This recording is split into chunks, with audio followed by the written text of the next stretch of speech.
The Coca-Cola 600 on Fox is sponsored by FedEx. Every day is race day. By Wendy's hot and juicy burgers that are made to order. That's right. By Napa Auto Parts. Napa, get the good stuff. And by Allstate, official insurance sponsor of NASCAR. Our Allstate Good Hands driver, number 31, Jeff Burton. Watch him drive through this one with only minor contact. Where here it looks like he's really going to get collected. On behalf of Jeff Burton, Allstate will donate $1,000 to the Urban Youth Racing School. Allstate, official insurance sponsor of NASCAR. Are you in good hands? Hey, Mike, you know, Jeff Gordon has failed to finish his last 4 consecutive Lowe's races here. Make that 5 now. And he's a 3-time winner of this race. And you know, does it look like the year he was going to turn places like this around, like he did at Phoenix and some other places where he struggled? Well, he got turned around. He did. He turned it around all right. He's finished 24th or worse in 5 of his last 6 races here. Dick Bergman.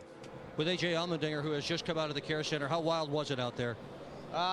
It was pretty wild. We were terrible, pretty much as bad as you can be to start the race. And but you know, it was a long race, and there was only 3 cars a lap down, and I saw Tony get loose off the corner, and you know, I saw the opening to go for it and just try to clear the one part, and unfortunately Jeff reappeared. So just disappointing. I mean, we need to start these races a lot better. We can't keep starting them off as bad as we do, but you know, that's partly me trying to learn how to do this and partly the team trying to learn how to do this. So we just keep working on it. I think we would have been fine in the long run. A lot of veterans crashed out as well. Thank you. He had a great 2nd place last week here in the NASCAR Craftsman Truck Series race. I've seen marked improvement in that young man. He's giving good feedback now, and he's learned a lot, but obviously the curve is steep. 11 cars now in the garage area, one of those under repair, and we'll come back out Johnny Sauter. Let's have a look at this week's DLP Amazing Moment as you watch from our DLP Ultimate Picture Cam, the cable cam suspended out over the front straightaway here at Lowe's Motor Speedway.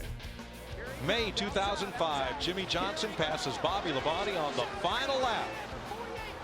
Johnson won a record 3rd straight Coke 600, his 4th win at Lowe's Motor Speedway, 4 wins in a 5-race stretch for this man, Jimmy Johnson. Yeah, that was the closest finish they've ever had here in the 600. It's a point something, .0 something. So Johnson is the only 3-time winner left in the race. Jeff Burton's won it twice, and other prior winners in this race include Dale Jarrett, Matt Kenseth, Casey Kane, Mark Martin, Bobby Labonte, and Kyle Petty. Now they finally opened pit road for pit stops, and we had about half of our lead lap cars pit for 4 tires, adjustments, full of fuel. Most of the guys at the front stayed out. Dick is with the point leader.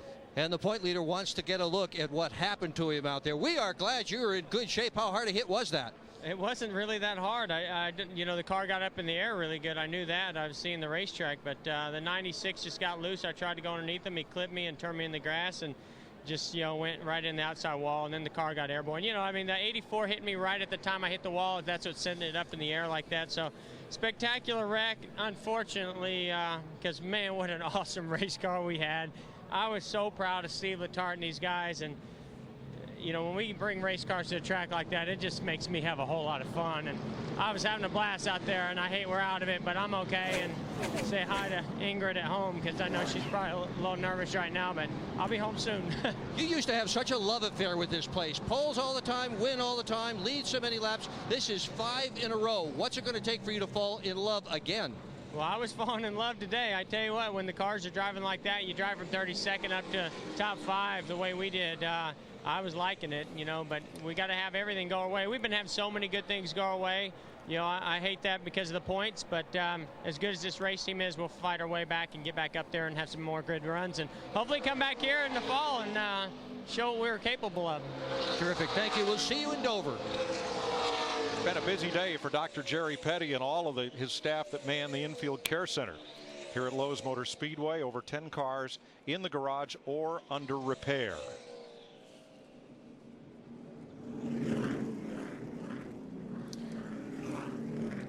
getting set for the restart. You know, talking about Jeff Gordon, just look at his season this year. 11 starts, 9 top 5s, 10 top 10s, and every finish was a top 15, but that will come to an end today. So Kurt Busch stays out on track during this caution, along with Denny Hamlin, Matt Kenseth, Dale Jr., and Kyle Busch. The front 5. Ryan Newman, Ricky Rudd, Dale Jarrett, Tony Stewart, Casey Kane, the top 10. 28 cars. Back through Kyle Petty, still on the lead lap. One thing just real quickly, that this current car, I mean, I know they say that the car tomorrow is a new car is going to be safer. This car here takes a lick, and I know that, and the guys seem to be able to walk away from it. Guarantee it, Jeff Gordon will tell you that. You look at that wreck and the wreck from Pocono last year.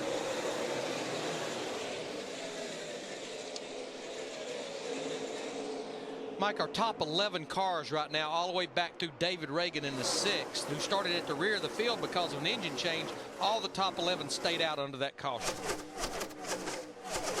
Mike, these guys are racers. It doesn't matter how many wrecks they have or how many cautions are. When they drop the green flag, what do? They go right back after each other.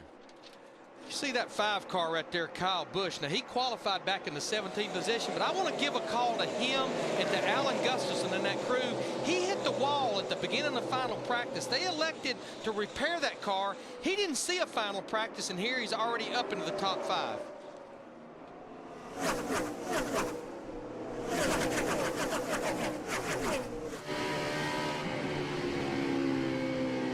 David Reagan at 11th. Here comes Casey Kane on the inside.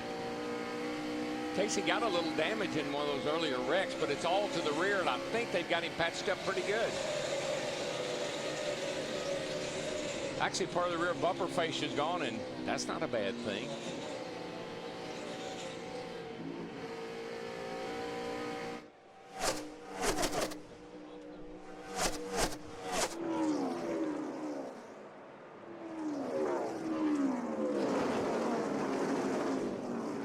JJ takes the high road around Robbie Gordon. Yeah, Robbie is really, he backed him up off it too, and I'm not sure if there's something wrong with his car. He just sure looks like he got a tire down. But remember, he was involved in that accident just a few laps ago. Now, just before that, Denny Hamlin went up the hill, and Matt Kenseth took over 2nd place in the 17. See, the 11 car just gets that little bit of wobble right there off the corner, and when he does, all you can do is lift and hope you don't hit the wall. And remember, in the middle of the corner, off the throttle, that's still happening at well over 140, 150 miles per hour. Dale Earnhardt Jr. also moved through into 3rd. Also, remember, Larry, it takes about a lap or two to get your breath back, too. There are your leaders. Dodge, Ford, and Chevy, 1, 2, 3. Time for our AT&T virtual crew chief question.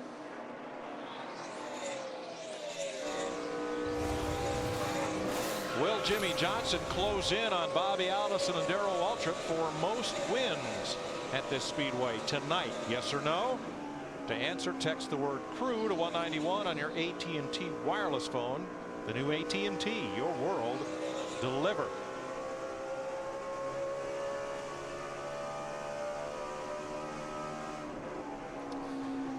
Getting a report that Johnny Sauter, the 70 car who was involved in that first accident back on lap 66, that he was back out on the racetrack with repairs but dragging a fender. They have now black flagged him. He'll have to go back to the garage area for more repairs.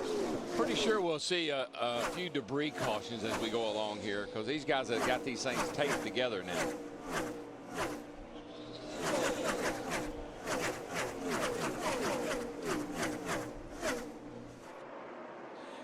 Right here is a battle between the 36 car of Jeremy Mayfield and Jimmy Johnson in the 48 car. This is a battle for 18th. You see Carl Edwards in the 99. But right now we have 3 Toyotas running in the top 20. Remember, we go to a racetrack right now, all 7 Toyotas have to qualify on time. All of them made the show with the exception of Michael Waltrip, David Ruderman, who actually crashed qualifying. Toyota brought a little different engine package here, not as far as the way the engine is assembled or built, but just trying to move some of the power to the bottom end to get the car off the corner. That's something the drivers for the Toyotas have been complaining about. Yeah, they reconfigured the engine. They just took away some of the volume in the cylinder heads, intake manifold, went to a smaller package, a little more velocity, a little more torque, different headers, tailpipes, tuning items. Whoa, Jeff Burton's in trouble. He was all by himself down in 3 and 4. Remember, he'd been to pit road for major repairs. I think a tire went down or something happened. He's exactly right. Caution is out. Steve, what happened? Mike, I just went down to their pits to check it. They were on pit road about 5 or 6 times. The comment was the car was so loose he couldn't drive it, and that was literally 2 laps ago. Yeah, Steve, he just lost it all by himself, but I think, like he said, it felt like something broke.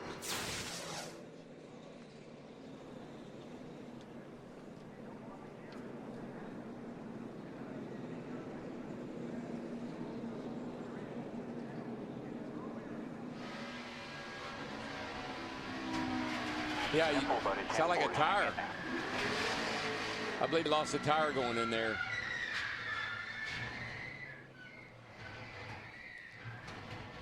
So the 1999 and 2001 winner of this race has had a problem. Now, pit road is open. I think this is a caution that a lot of those guys that pitted on the last caution were wanting to see, because I really believe the guys at the front will need to come in, because we're 30 laps into this run, even though a lot of them are under caution. But I think it's about time to get in there and get some fuel at least. I'm going to do if I'm Kurt Busch, I'll do what I did last time. Give me some fuel. I'm getting out of here, because I do not want to get back in that melee back there. Well, Dick Berggren, what will they do? Well, Matt Kenseth is going to do exactly what Kurt Busch does. He has been told that if Busch comes down pit road, that Kenseth should follow him down pit road. And if, in fact, he does that, it will be a 2-tire change. They, too, do not want to lose any track position whatsoever. He didn't come.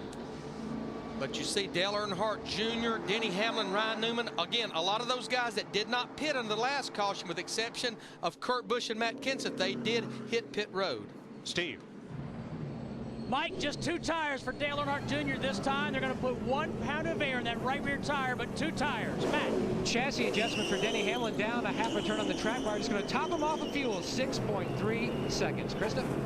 Ryan Newman, it's a track bar, fuel, and a shifter ball. He had lost the shifter ball during that last run. They handed him a new one. No tires for the 12. I would have been nervous about not coming to pit road right there and at least taking on fuel, because we could get into a long green run here, and they're spotting those guys 30 laps on fuel. I'm liking the way that's what I'd have done too there. Good call. We're under caution for the 4th time today.